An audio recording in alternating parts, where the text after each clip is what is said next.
But we begin tonight with former President Trump. The January 6th committee making history today. For the first time, Congress has recommended criminal charges for a former president.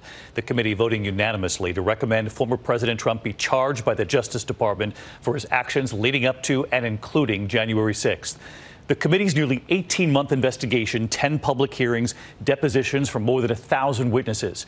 Tonight, the committee saying, quote, the central cause of January 6th was one man, former President Donald Trump, summoning supporters to Washington, sending them to march up to the Capitol, putting his own vice president in harm's way, recommending Trump be charged with obstruction of an official proceeding, conspiracy to defraud the United States, conspiracy to make a false statement, and inciting an insurrection.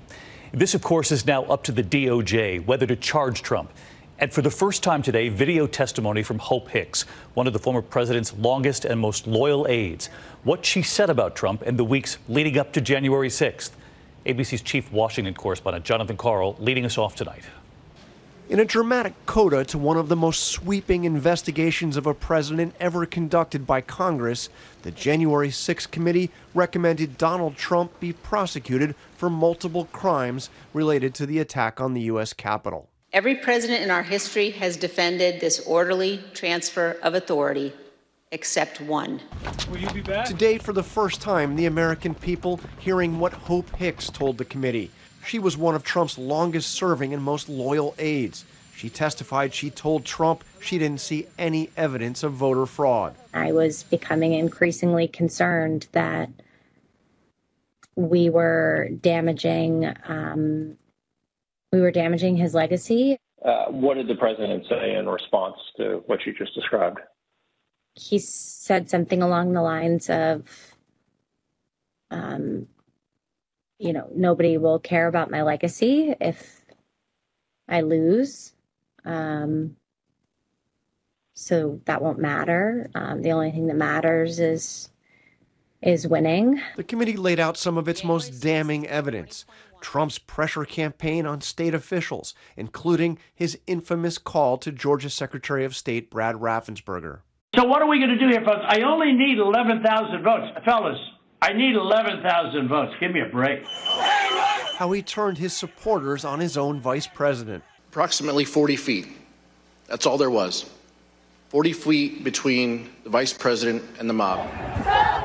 And how ordinary citizens became victims of Trump's lies, including Ruby Freeman, an election worker in Fulton County, Georgia, falsely accused by Trump and Rudy Giuliani of rigging voting machines. I won't even introduce myself by my name anymore. I get nervous when I bump into someone I know in the grocery store who says my name. I'm worried about who's listening. I get nervous when I have to give my name for food orders. The committee concluded the former president committed at least 4 crimes, referring them to the Department of Justice for possible prosecution, including obstructing an official proceeding. The whole purpose and obvious effect of Trump's scheme were to obstruct, influence, and impede this official proceeding, the central moment for the lawful transfer of power in the United States.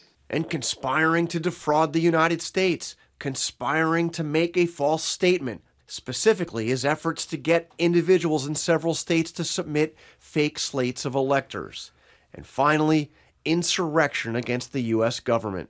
The committee believes that more than sufficient evidence exists for a criminal referral of former President Trump for assisting or aiding and comforting those at the Capitol who engaged in a violent attack on the United States. The vote was unanimous. Those in favor say aye. Aye. Those opposed, no. In the opinion of the chair, the ayes have it.